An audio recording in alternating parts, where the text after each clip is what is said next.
Hello everybody and welcome to another Kartra success tutorial.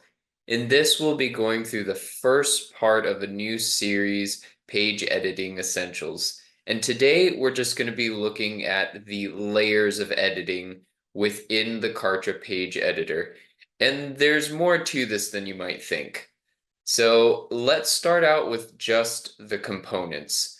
The components involved essentially any asset on the page, such as text or buttons. We got a countdown timer here, things like that.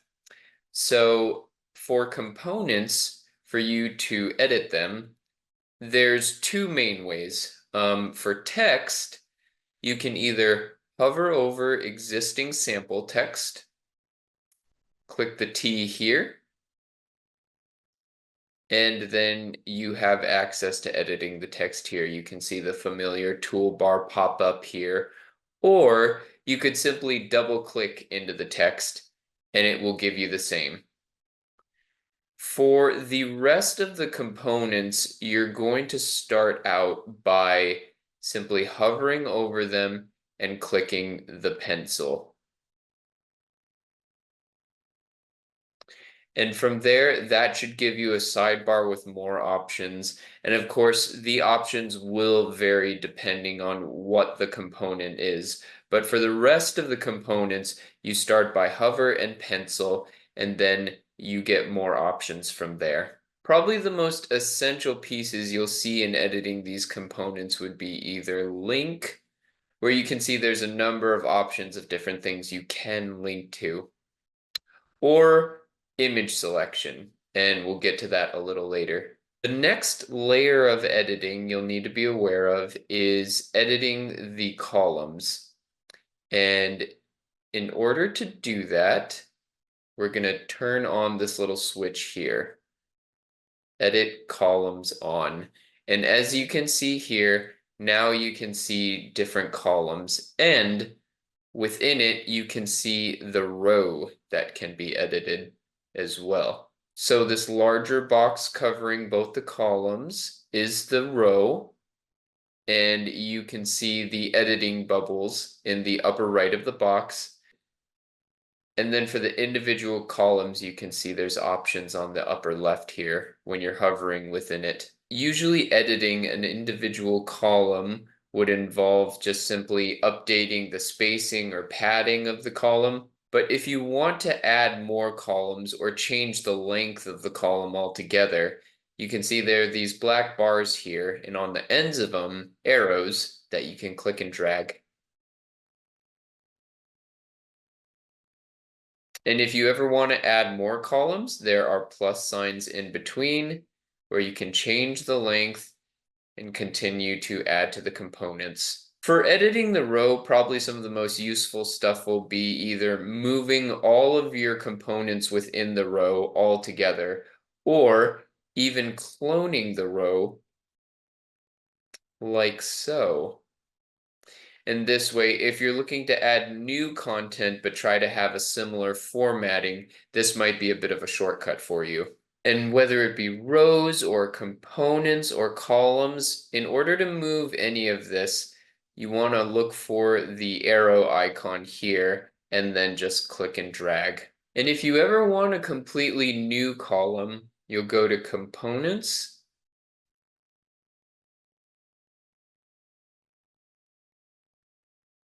Columns right here.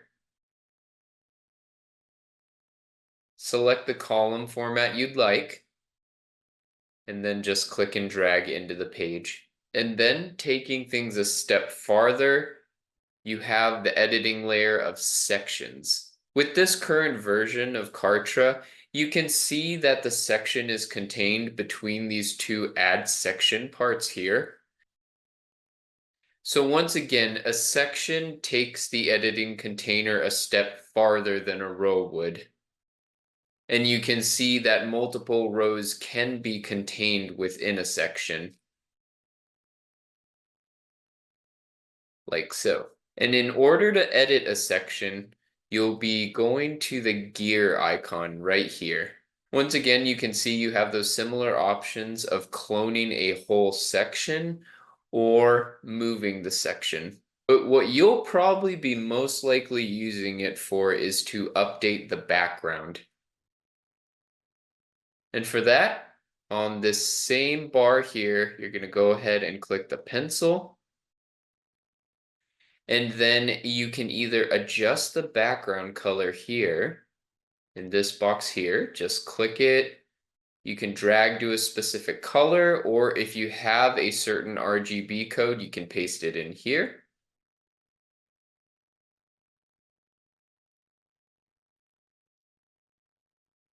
And we'll do something a little less jarring. And then your other option is you can actually have a background image as well. And for that, we'll go ahead and go to background on this sidebar here. You can see that there is the image option. We'll go ahead and select an image. And from here, you have the option to either upload an image from your computer or search their royalty-free images gallery for images. For now, I'll just go ahead and select this one I have here. Confirm. Hit apply. And then there's one more thing you can see here, which is the image opacity. Opacity is another word for transparency. So you can see here, this is it with 0 transparency. If I lower this down, the image will be more see-through and it'll partially rely on the background color that we applied before. And this is a great way to apply all sorts of different images. It could be even photos, great landscapes, and then you can adjust the image opacity to make it lighter or darker to make sure all your text and components show through.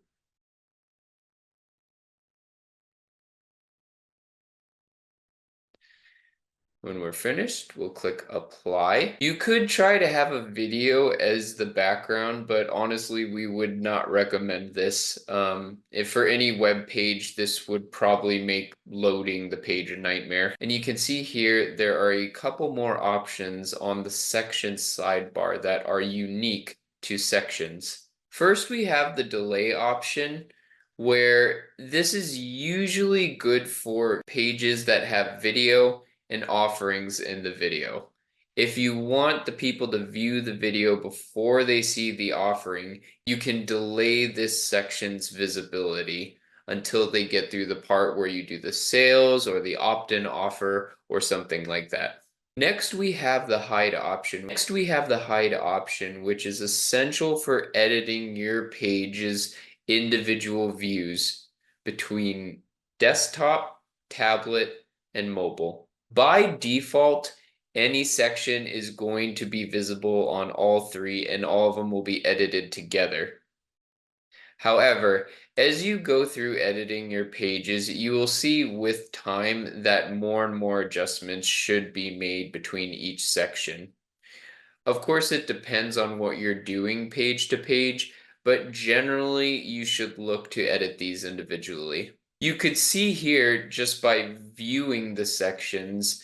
Up here I can click desktop view, tablet view, and mobile view. But if you want to have these sections edited individually between all the views, you got to use that hide option. And here's a great strategy on how to do this. With the section editor, go ahead and click the gear icon here. And first, clone the section.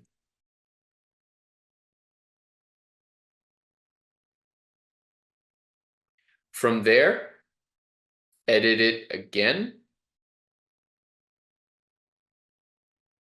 Go to hide. And this first section, we're going to hide this section for both tablet and mobile. This will just be the desktop version of this section. We'll hit apply.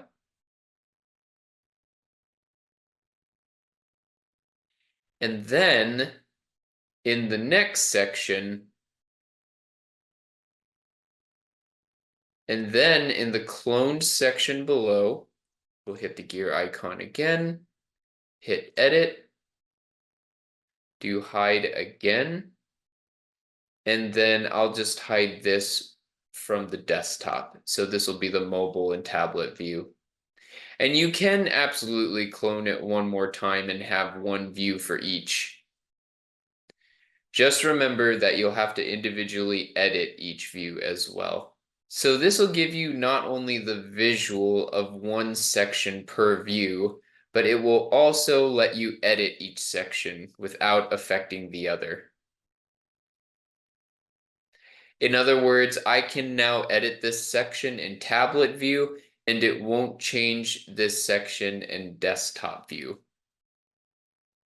Once again, as you can see here, to flip between the views, we have desktop, tablet, and mobile right at the top of the page editor here. And you can just click them to switch between the views. Sometimes you may run into an issue where you see multiple sections in one view when you're not supposed to. If you ever run into that issue, try just refreshing the page. And if it's just persistent for that day, another thing you can do is just click the gear icon, click edit,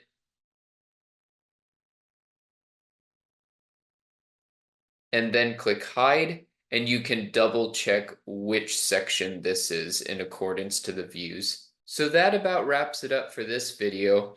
As we go on, we'll get into more details about the individual components as well as some more advanced features. But thank you so much for watching, and we look forward to serving you again.